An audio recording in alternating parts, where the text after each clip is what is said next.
1 year ago.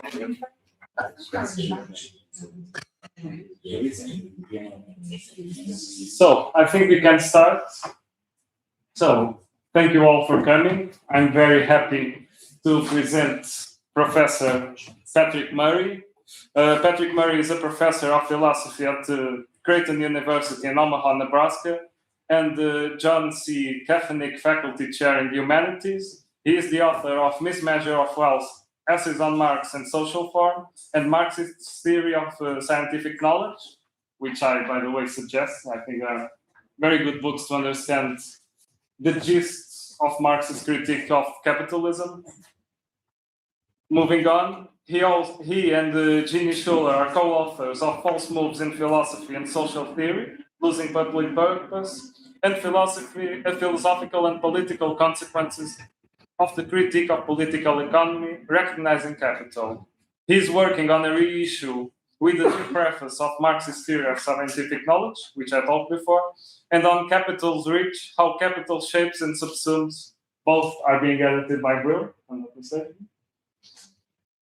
His research interests center on the relationship between capital and modern philosophy and include the British empiricists, Hegel, Marx, and the Frankfurt School. And now, it's not custom, but we don't go straight away to our talk, because since we are celebrating a date connected to March Postone, Patrick asked if he could do a small moment of remembrance, so we'll start with that moment and then we'll proceed forward. So the floor is yours, Patrick. Thank you. Well, I want to thank you, Rui, and the center, the wonderful invitation.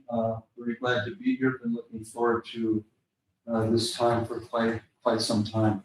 But when the invitation came and the date was March 19th, I thought that's the day that Moshe Postone died 8 years ago.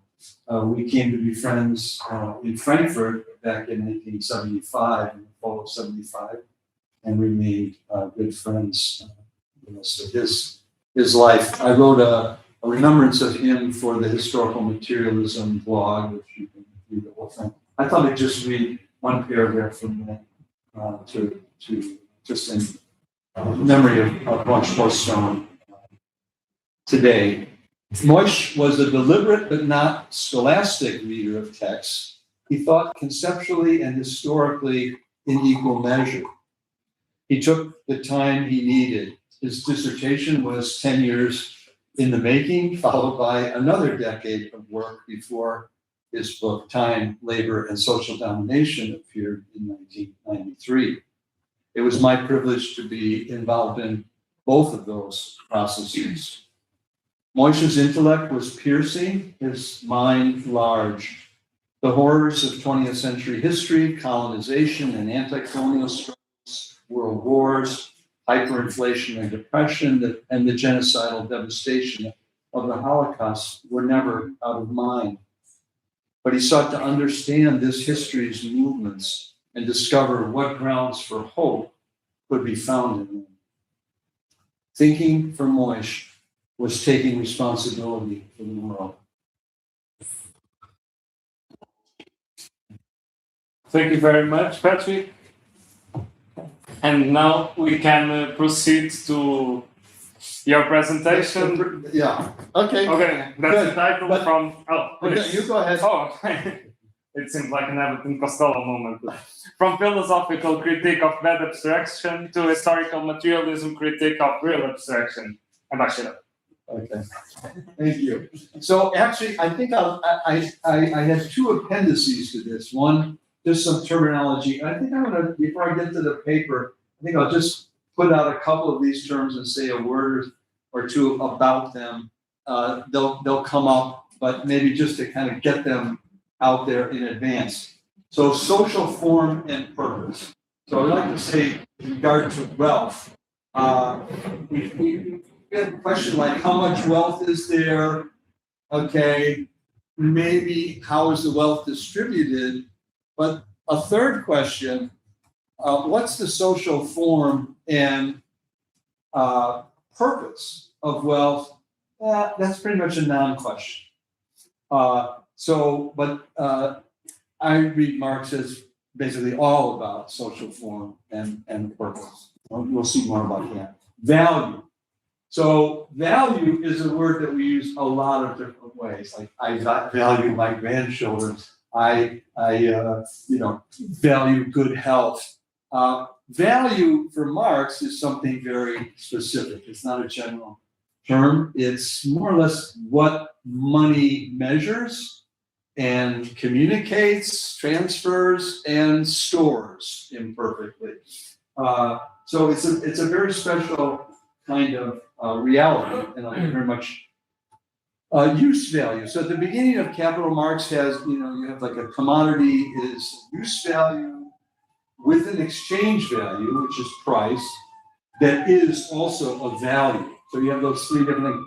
But use value is a word you might think it's like a species of value. No. Use value, a use value is just a useful thing. And it's not like a species of value in Marx's sense. Capital in mainstream economics is generally regarded as a produced means of production.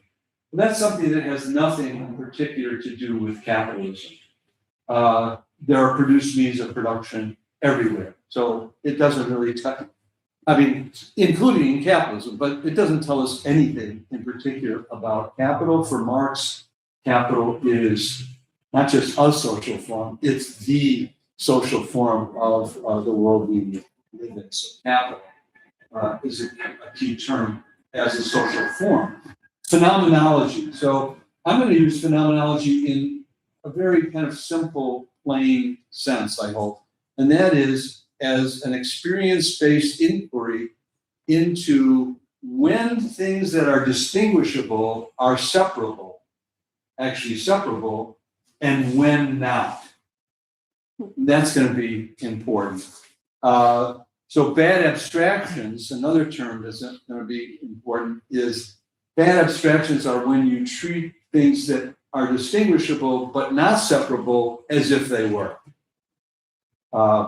False moves are essentially phenomenological mistakes like that. The illusion of the economic, that's a term for thinking that there's something like an economy in general, that there's wealth in general, that there's a labor process or production in general.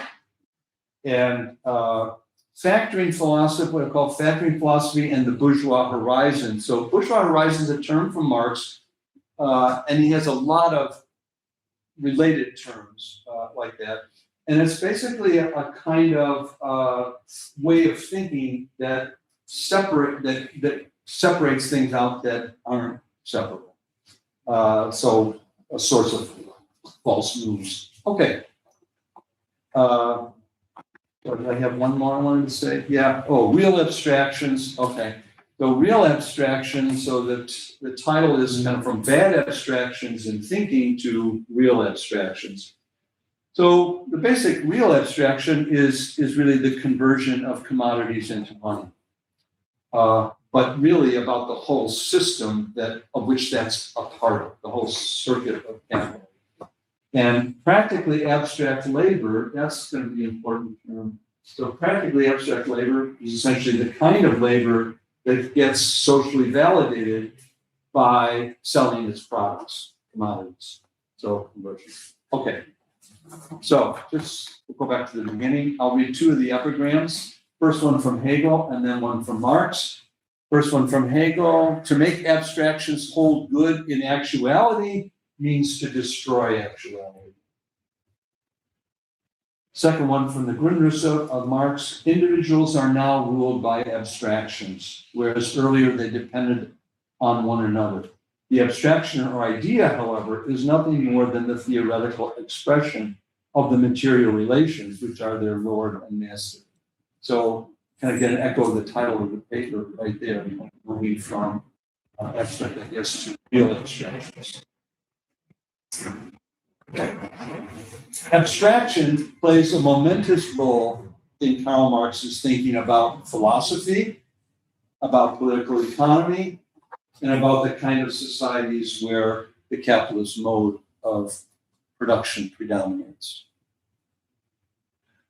Of course, abstractions of various sorts are necessarily involved in all thinking, but Marx was critical of the bad abstractions characteristic of what he called the bourgeois horizon. That is, the bifurcating and reifying mindset that he found in political economy and in much of modern philosophy. Thinking within the bourgeois horizon produces philosophical dichotomies such as mind versus world, form and content, the conceptual and the empirical, activity and passivity, intention versus action, and the for us versus the in itself, the purely subjective versus the purely objective. So in political economy, the bourgeois horizon splits wealth and production from their constitutive social forms. So compare Marx's assessment of John Locke to his assessment of David taking representative modern philosophy and of political economy. So he says of Locke, he even demonstrated in a separate work, referring to the Locke's essay, that the bourgeois way of thinking is the normal way of thinking. So conflating the two. Now Ricardo, bourgeois or capitalist production is consequently for him not a specific definite mode of production, but simply the mode of production. So again, conflating the capitalist mode of production with just, that's just production. We'll come back to that, Ricardo. In our book, False Moves in Philosophy and Social Theory, that'll be this one right here, Gene Schuler and I probe the bourgeois horizon in terms of factoring philosophy and false moves. It's in terms we use there. So we employ a plain conception of phenomenology as experience-based inquiry to determine whether what is conceptually distinguishable is separable or not. So David Hume appealed to this difference with his phrase, a distinction of reasons, very early in the treatise. Using the example of a white marble sphere, Hume observes that while I can distinguish the white color from the spherical shape, I can't separate the two. I'll put the white over here and the spherical shape over here. No. Factoring philosophy engages in phenomenological false moves when it treats what's distinguishable but not separable as if it were. Unlike analytical distinctions of reason, these false moves are phenomenological mistakes. Bad abstractions, bad because they falsify experience and put important questions out of sight. Marx's philosophical critique of the bourgeois horizon, which targets the false moves of materialists and idealists alike, derives from Hegel's critique of the mode of thinking that he calls Verstand, or the thinking of the understanding.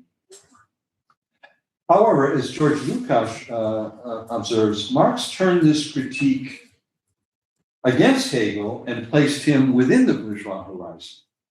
Well, quoting Lukács, Marx reproached Hegel, and in even stronger terms, Hegel's successors who had reverted to Kant and Fichte, with his failure to overcome the duality of thought and being, of theory and practice, of subject and object.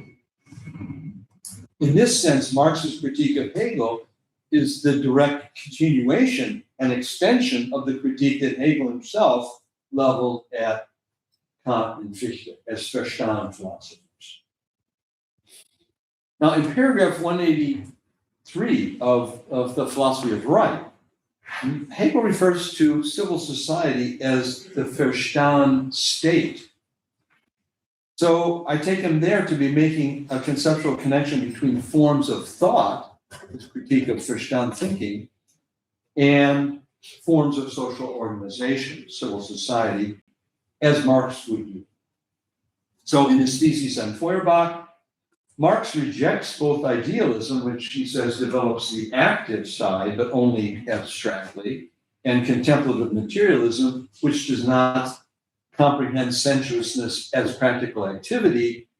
And he says its standpoint is that of civil society. So again, he sees really this is a case, I think, of the bourgeois horizon, of the bifurcation between idealism and materialism.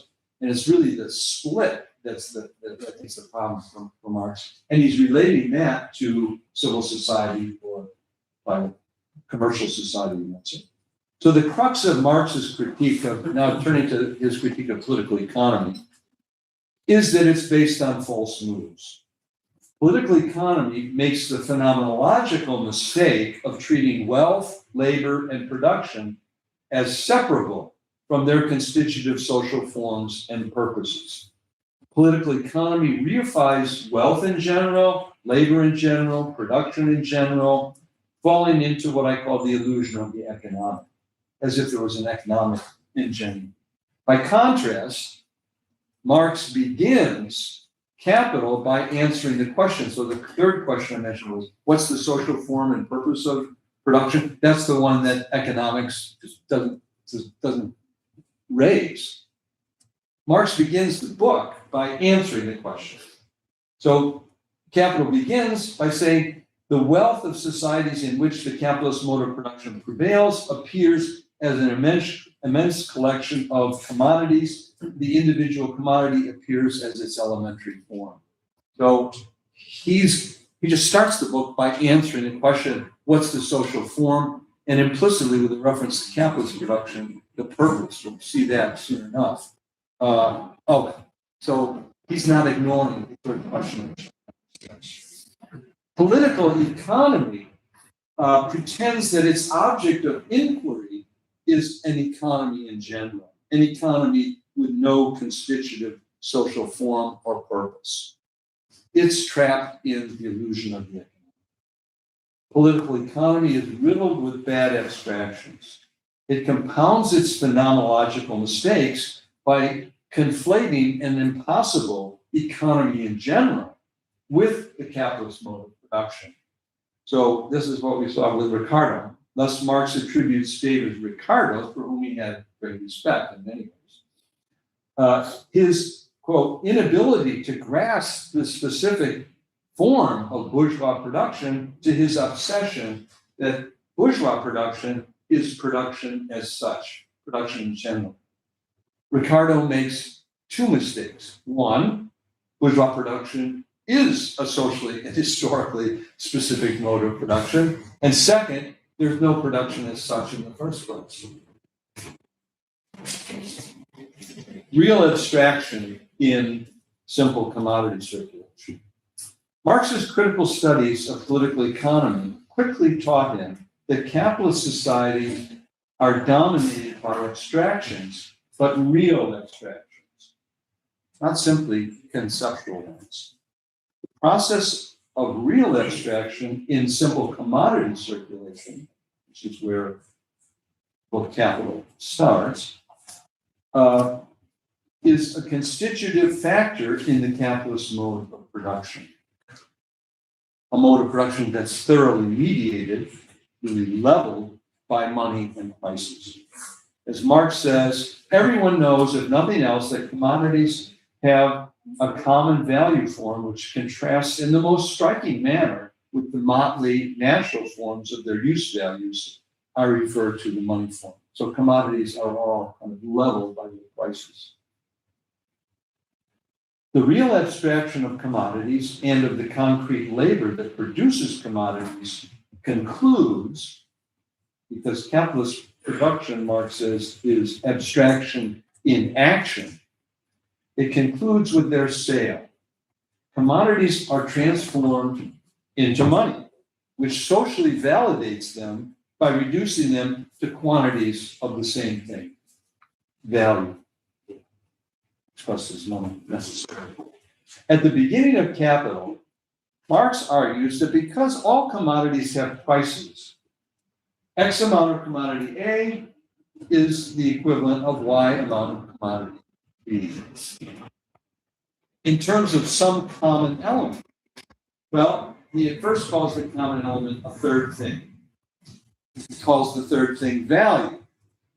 And before he answers what's the substance of value, which is soon, he says, whatever it is, it's something very strange, unnatural and immaterial. So he says, whatever the common element, it can't be geometrical, physical, chemical, or any other natural property of commodities. Because it has to be something common to them all. So what is it? Well, Marx argues that it must be labor, but congealed, homogeneous human labor. So the conclusion of his argument for that is, let us now look at the residue of the products of labor. There's nothing left of them in each case but the same phantom-like objectivity, gespenstige Gegenständigkeit. So some people say phantom-like. I kind of like ghostly in a way. Spectral is another English translation. But like a ghostly objectivity, something really weird. That's what value is. They are merely congealed quantities of homogeneous human labor power expended without regard to the form of its expenditure.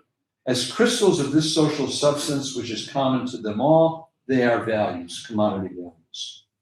So value is a supersensible social objectivity. That's all pretty weird. That necessarily presents itself as something other than itself, namely money. That's a reference to the third section on the value form in chapter 1. So Moish Poston and I both call attention to the similarity between Marx's reasoning to this congealed quantities of homogeneous human labor as the third thing that any two commodities share, with Descartes' reasoning at the end of the second meditation, with the bit of wax that turns into a blob of wax when he puts it by the flame. And he reasons to what he thinks are the properties of the wax that really belong to the wax. So Descartes insisted the wax remains the same, even though all the sensible qualities change. He concludes that the qualities that make the wax what it is in itself, reduced to extension, flexibility, and mutability. Furthermore, Descartes argues there that these constitutive properties of the wax, and the wax functions really as an example of any physical object, just as the Marx's examples of corn and iron function for any commodity. That these constitutive properties are not knowable through either perception, sense perception, or imagination. We know them, which is to say that we know the wax in itself only through the intellect or understanding. He kind of goes on and says, like, no, oh, I see the thermos here. No, you can't see it. No, what it really is, it's not this feeling I have here, none of those properties. Likewise, Marx says of the commodity, we can twist and turn a single commodity as we wish. It remains impossible to grasp it as a thing possessing value. Show me the value. Sorry, can't do it. Like Descartes' primary qualities, value does not present itself to the senses. It's supersensitive. In his 1844 Paris manuscript, Alienated or Estranged Labor, Marx locates the root of alienation or estrangement in producing activity itself. He writes, how could the worker come to face the product of his activity as a stranger? So he started out by saying, you're alienated from the product of your work. Were it not that in the very act of production, he was estranging himself from himself. The product is, after all, but the summary of the activity of production. If then the product of labor is alienation, production itself must be active alienation. The alienation of activity, the activity of alienation. In the estrangement of the object of labor is merely summarized the estrangement, the alienation in the activity of the labor itself. So in 1844, he's really putting his finger on the actual labor, the form of the labor is estranged. In Capital, Marx traces the fetish character of the world of commodities, which is essentially their valued character, to the social form of labor. So I think we'll see the same thinking again. Quote, as the foregoing analysis has already demonstrated, this fetishism of the world of commodities arises from the peculiar social character of the labor that produces them. That's where value comes from, peculiar social character. Marx keeps putting the spotlight on the social form of labor. From Hegel on Enlightenment terror to Marx on Capital. As modern philosophy developed, the factoring of material objects into what is merely for us, or in the early days, the secondary properties, and what is in itself, the primary qualities, which you see in Galileo, Bacon, Descartes, Locke. It keeps going further when you get to Berkeley and Leibniz and Kant. It leads to putting all the properties on the list of what is only for us. So even time and space are for us in Berkeley, Leibniz, and Kant. That left as a residue Kant's famous or infamous thing on sich, thing in itself, or in Hegel's account in the phenomenology, his account of enlightenment, what he calls utility. So the course of pure insight, which is, I would associate with the bourgeois horizon and factoring philosophy, it's kind of an engine, cognitive engine of that abstraction. It ends up emptying material objects of all their properties. They're all, everything you would say about a material object, oh no, that's only for us. And that leaves what? Well, Hegel says utility. What's utility? And a kind of absolute empty abstraction that then in his account morphs into absolute freedom and then into the terror, and which takes us back to the warning at the head of the paper, which is to make abstractions hold good in actuality means to destroy actually the terror. In our essay from Hegel on Enlightenment terror to Marx on Capital, Gene Schuler and I offer a reading of Marx's Capital as his mature historical materialist response to Hegel's treatment of the Enlightenment. This next sentence I'm going to read a little differently. The movement of thought in Hegel's philosophical critique of the Enlightenment is driven by the bad abstractions of this kind of form of consciousness called pure insight that keeps shifting what was thought to be true of material objects in themselves to, no, that's only how they appear for us, even space and time. They ultimately volatilize matter into utility, into this kind of empty thing, morphing into absolute freedom and terror. Marx, already in the German ideology, is sort of looking at that chapter and this concept of utility. He shifts from a philosophical critique of pure insight as a phenomenologically defective mode of thinking that yields the concept of utility, an empty concept that Marx derived, and this is in the German analogy, as saying it's a double masquerade, that what the concept of utility masks is a real concept, which is value, and also surplus value. More on that later. So he's turning this into, he's turning Hegel's treatment into really an account of what's really going on. Let's not worry about a form of consciousness. Let's worry about real abstraction. Let's worry about a form of life that is engaging in real abstraction. That's what we have with Capital. So, I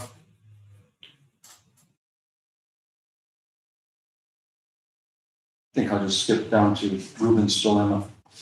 So the phrase abstract labor. So what is value? congealed, socially necessary, abstract labor. So abstract labor, since value is at the heart of the whole treatment, the idea of abstract labor looms large. But it's so critical to his assessment of capitalist society as ruled by real abstractions, but it's a phrase that has bedeviled interpreters of Marx and continues to perplex. I've identified what I call Rubin's dilemma, named after Isaac Rubin, Soviet scholar, and I think I offer what I think is a resolution of the dilemma.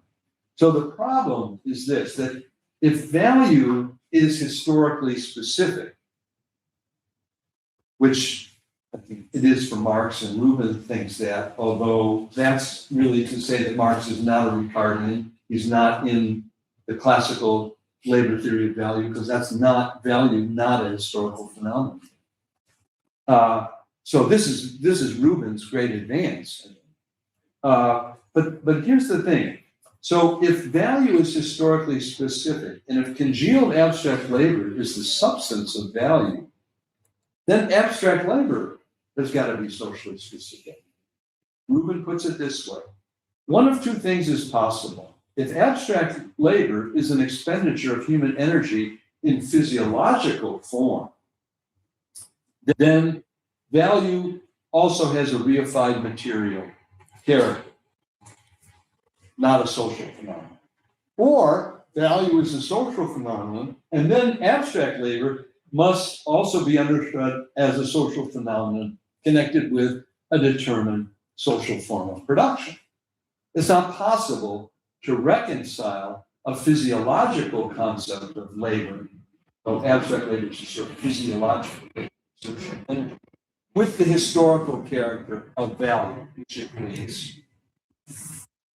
Okay, now the problem. So since Rubin has only one phrase to work with, namely the phrase abstract labor, he's forced to say that abstract labor is specific to capitalism, and then to treat the concept of physiological labor dismissively.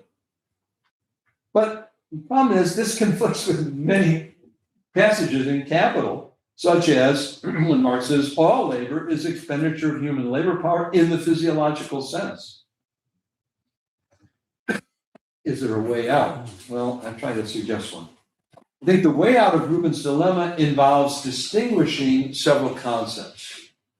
Here come four. One, I think there's a general concept of labor. You can see it in Marx's account of useful labor in the first chapter of Capital. You see it in the chapter on the labor process in general and valorization, that chapter. We can say some things in general about human labor, but that's not really a concept of abstract labor. Two, I think there is a general concept of abstract labor understood as simply as expenditure of human labor power in the physiological sense that abstracts from any social, material, or purposive specificity of any actual labor.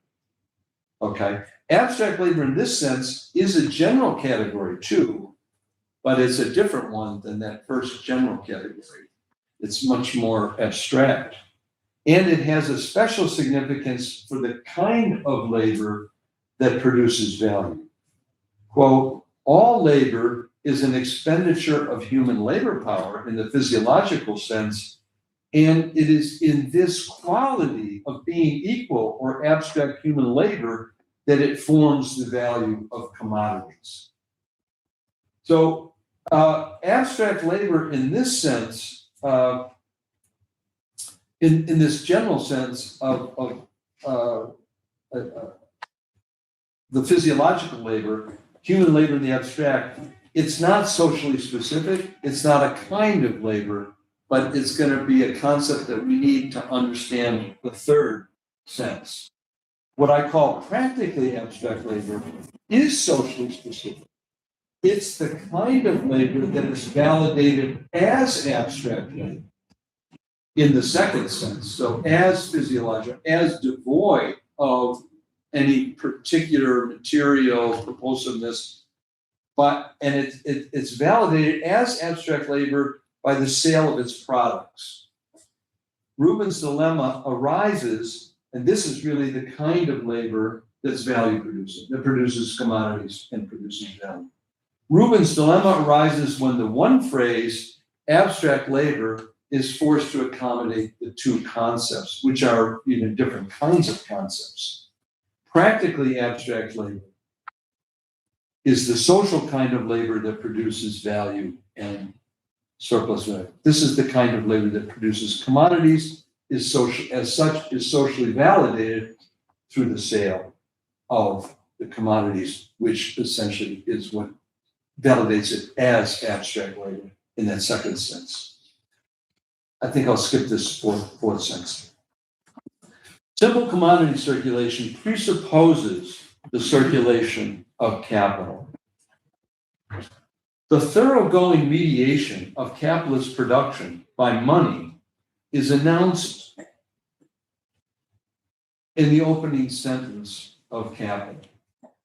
When wealth takes the commodity form, useful things, including all those things that are needed for production, must be transformed into money before they can be used. Sale must precede consumption. Quoting, all commodities are non-use values for their owners. You're producing commodities, you're not producing them to use yourself. You're selling, them. They must all change hands. But this changing of hands constitute their exchange, and their exchange puts them in relation to each other as values and realizes them as values. Hence, commodities must be realized as values before they can be realized as use values. So how are commodities realized or actualized, you could translate it? How are they realized as values? By being sold, by being transformed. You transform a commodity into a quantity of money. That's selling. Before any of the useful things needed to produce any new commodity can be used, they must be purchased. That takes money. So, production in a commercial society, by commercial society, I just mean what Marx talks about in the first sentence, a society where wealth is generally taking a commodity form. So, how does production begin in a commercial society? All the things that you need to produce something, they're all in the commodity form. How do you get commodities? You buy them. So production starts with money. Well, if production starts with money, you want to end with the same amount of money? No, you don't. You want more money. So this is the transition from simple commodity circulation to circulation of capital.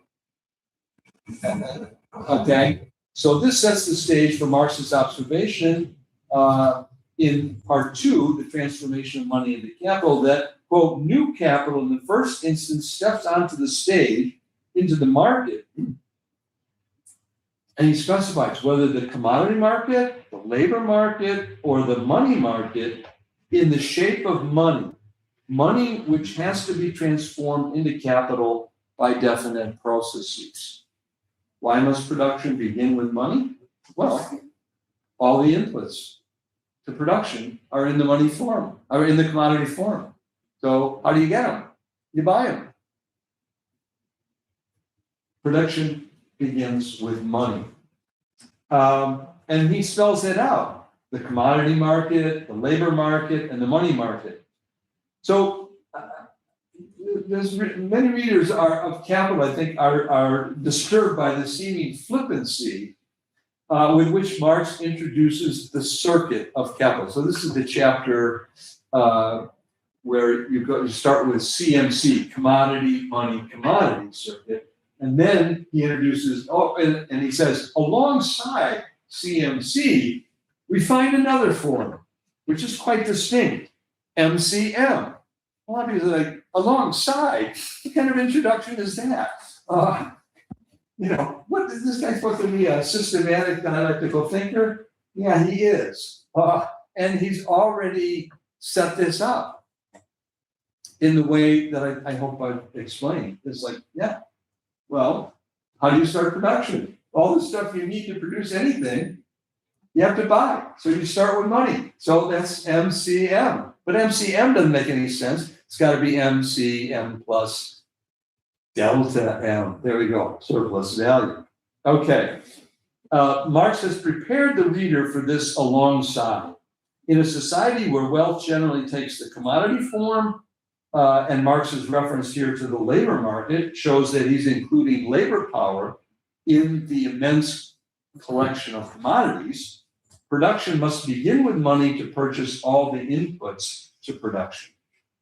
So MCM or MCM plus delta M will be alongside CMC. In fact, it's the dominant circuit.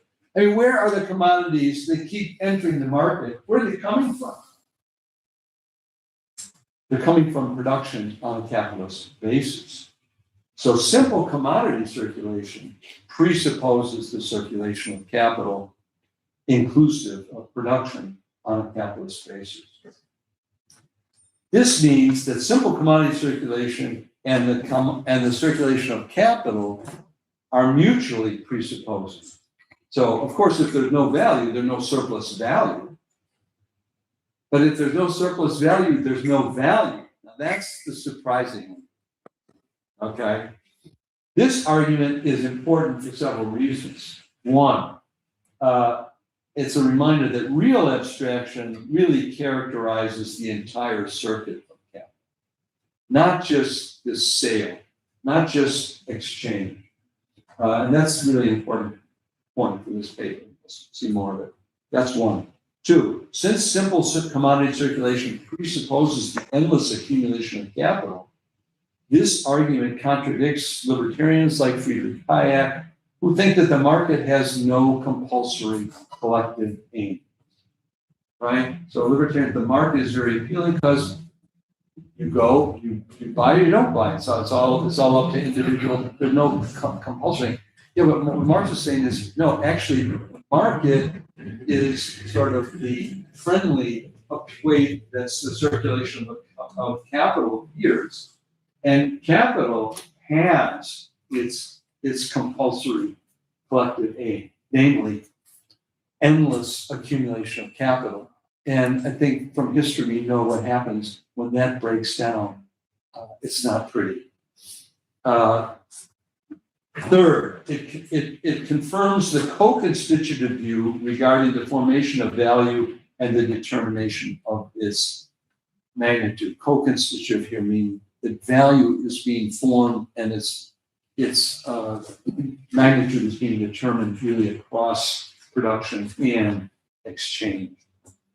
Four, it shows that the idea that simple commodity circulation is or can be a freestanding institution is a bad abstraction.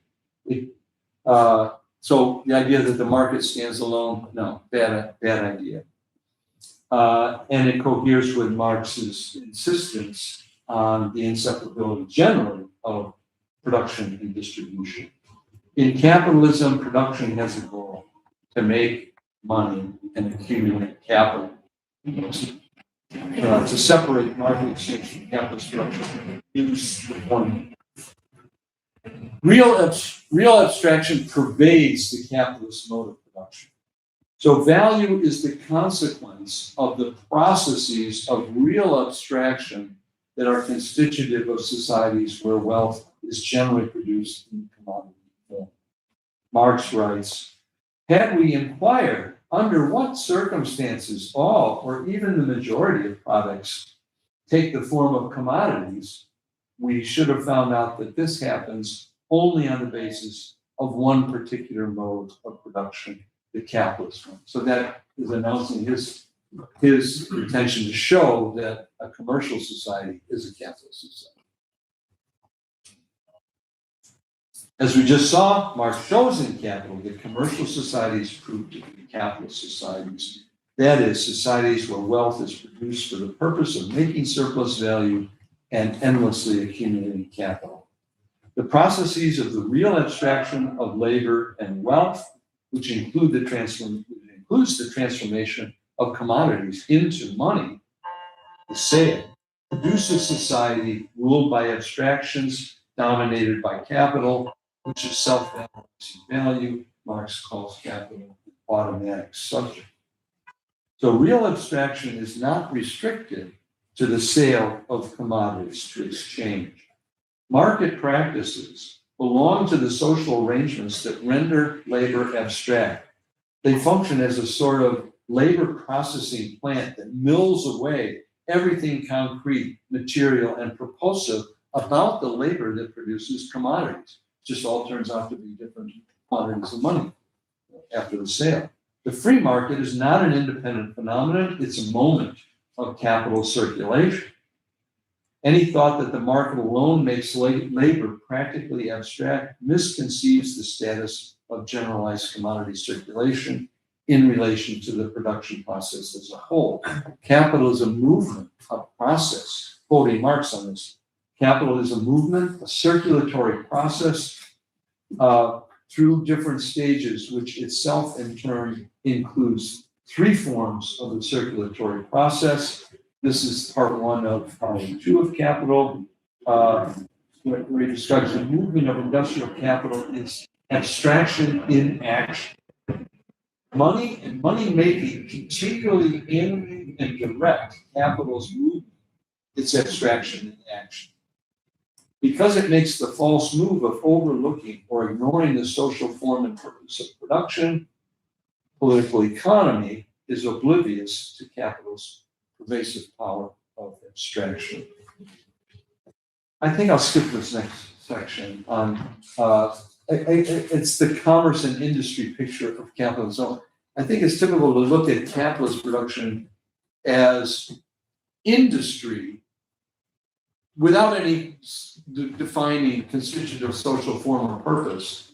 And then it's pumping out wealth that's then distributed through commerce efficiently. The market's the efficient way to distribute this wealth.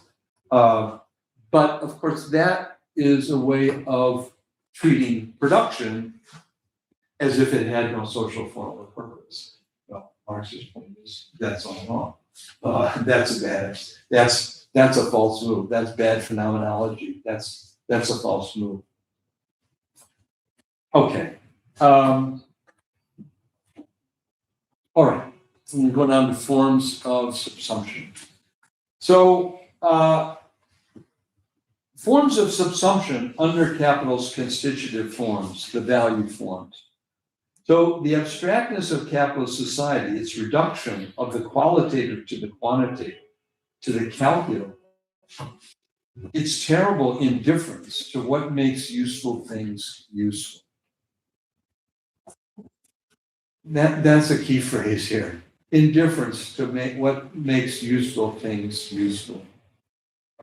The United States Steel Company, when American steel producers were doing it very poorly, got itself into a lot of other businesses. It changed its name from USS, United States Steel, to USX.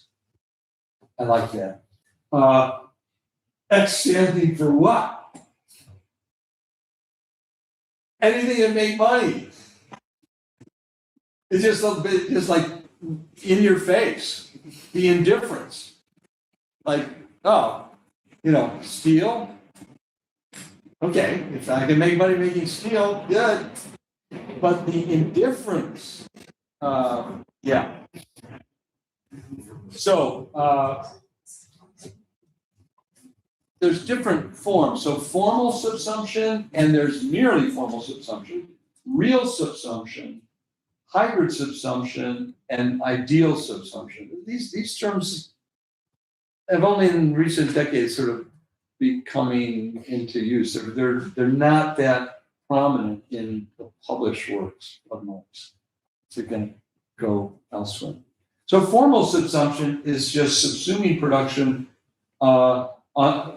to organize the production and distribution of wealth as part of the circulation of capital. In formal subsumption, you have sort of the capitalist wage-labor relationship, according to which the capitalist is the boss by virtue of having put the money up, and the capitalist is also the owner of the product by virtue of the relationship. So you have formal subsumption. Real subsumption is when you start transforming, materially transforming things, the production process, or I would say also even the products. You start transforming them for the explicit purpose of increasing surplus value. That's the purpose of production in capitalism. So real subsumption is, again, you start transforming things. So I think of McDonald's started out as a mom and pop, actually it's two brothers, the McDonald brothers, in San Bernardino, California. And Ray Kroc bought them out and took their name. And of course, now McDonald's would be an example of real subsumption, where the whole process, everything about it, has been materially transformed for the purposes of pumping out surplus value profit. Hybrid subsumption is something interesting. So hybrid subsumption is where you don't formally subsume the production process, but you connect it to the circuits of capital by, well, I'll read it. What he calls hybrid capital brings into its form of circulation aimed at surplus value and capital accumulation forms of production that are not formally subsumed under capital. Capital is not directly in charge of production, but they're subjected to the demands of capital accumulation and to the mediation of social relations by the relations of buyer and seller, borrower and lender. So this would be a case where I borrow money from a capitalist, from a bank, some kind of capitalist financier, and I pay interest. Or I take my products and I sell them to a capitalist merchant, or both. Now, this is hybrid subsumption. So you're integrating what are not formally capitalist form of production into the circuit. So as a result, capital's reach and its rule by abstraction are extended even beyond spheres of production that are formally subsumed under capital.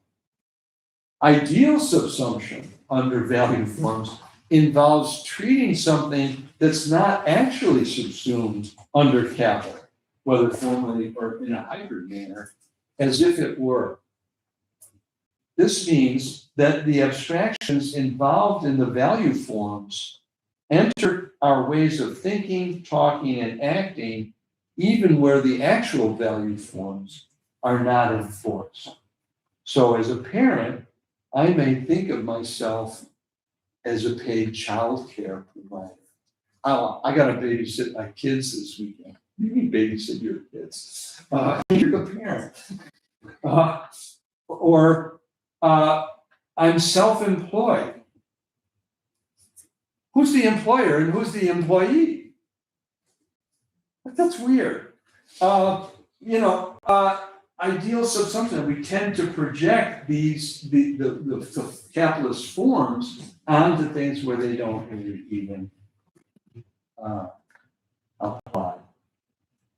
Capital's shadow forms. So capital's constitutive forms, the value forms, cast many shadow forms that mimic the value forms and extend and accentuate the way bad abstractions penetrate life in a capitalist society. So two of these prominent shadow forms are utility, which Marx, going back to the German ideology, took to be a completely bogus concept and a masquerade for value and surplus value, and instrumental action. So we have a chapter on utility and on instrumental action as pseudo-concepts. Instrumental action, both of these are really So the two of the most prominent shadow forms are utility and instrumental action, two pseudo concepts that, like political economy, posit a world without constitutive social forms and purposes. I think this is also a root of positivism. That you can have a world, right? When Marx and Engels say a mode of production is a way of life, a way of life is always morally and politically fraught. I mean, morally and politically, there's issues. I like to say, for Marx, morality is like the weather. Question is not, will we have any weather tomorrow? What will it be? So anyway, but there are many others, including many other shadow forms: egalitarianism, punctuality, calculability, giganticism, exactness. A lot of classical sociological theory, like Creighton and similar, are good on those shadow forms. Marx sees the utility form, and utility for him is a pseudo concept, as mimicking or as a kind of shadow thrown by the price form, which is a constituent, which is a value form, something real. Like prices, utility levels and quantifies, turning deliberation and choice into calculation. However, utility transcends the limits of money and prices. So you can take utility theory into anywhere in life. I mean, actual prices only go so far. I mean, a lot of things get prices, but not everything. But utility theory is just, right? With its bogus concepts of shadow prices and opportunity costs, which are shadows of money and capital, economics imperialism, not economic imperialism, but economics imperialism further levels our lives, subjecting our every move to calculation on a scale of phony prices. This scheme vastly extends the everyday practices of commensuration and calculation with real prices to all valuable things. As Martha Nussbaum writes, by commensurability, I mean regarding all the valuable things under consideration as measurable on a single scale that itself exhibits differences only of quantity, not quality. So this is what you get in kind of modern utility theory. Vilfredo Pareto has a very frightening passage, which is in the footnote somewhere, about like, all I need is a photograph of your preferences. Because once I have your preferences, then all your choices are just dictated by it. You just calculate it out from me. Now, capital's constitutive forms can function as shadow forms of themselves. This is weird. Capital is, of course, a constitutive form of capitalist societies, but the way that we toss the term capital around turns it into a shadow of itself. Stripped of all social content, capital is reduced to any resource. Capital is then ready to play its part as a shadow form. While no thought is given to capital as the key constitutive social form of capitalist societies, capital and Marxism, everyday talk about, these are all documentable, this list. Human capital, of course, social capital, political capital, intellectual capital, concept capital, natural capital, cultural capital, identity capital, erotic capital, spiritual capital, moral capital, reputational capital, and relationships capital proliferates. Here's two reasons to recoil from speaking of capital in these ways that treat capital as a resource without social form or purpose. First, by calling any conceivable resource capital, we surrender the name of the most momentous social form of our world, and we yield to political economy's principal false move. We dissociate wealth, labor, and production from their constituent social forms and purposes. That plays into the illusion of the economic. Second, there are cases where a term such as social capital actually means capital, as in the practice of selling information about social networks to advertisers, what Shoshana Zuboff calls surveillance capitalism. Two, value, of course, is a constitutive form of capital and of capitalist society. Indeed, when Marx thinks value all the way through, it turns out to be capital, since money proves to be the necessary expression of capital and money transitions into capital. Untethered talk of value added abounds. Value added this, value added that. Well, what's being added? It's not value in Marx's sense. So what is it? Use value? Yeah, there's no metric for use value. Value added sounds like the added sounds like you've got a quantity and you can quantify this. Yeah, well, what is it? It's a quantifiable thing. No, there's no metric. Use values are diverse. We're reminded of Marx's scathing observation. It's naturally still more convenient to understand by value nothing at all. Then one can, without difficulty, subsume everything under this category.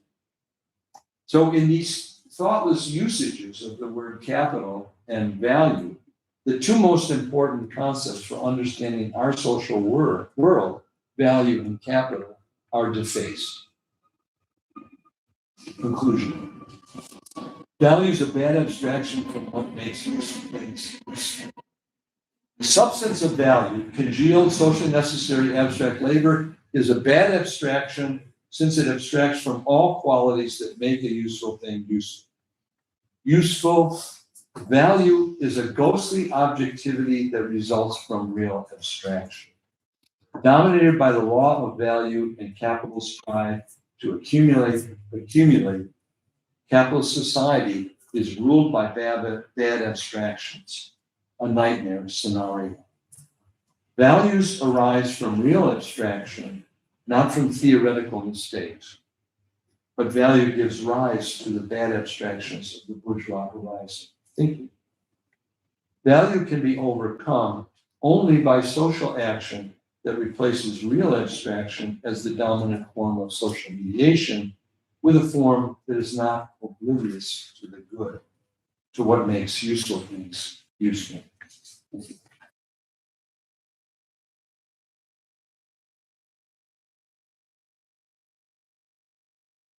Thank you very much, Patrick, for the wonderful presentation. Now we can now we can start with the questions. I don't know if anyone wants to start.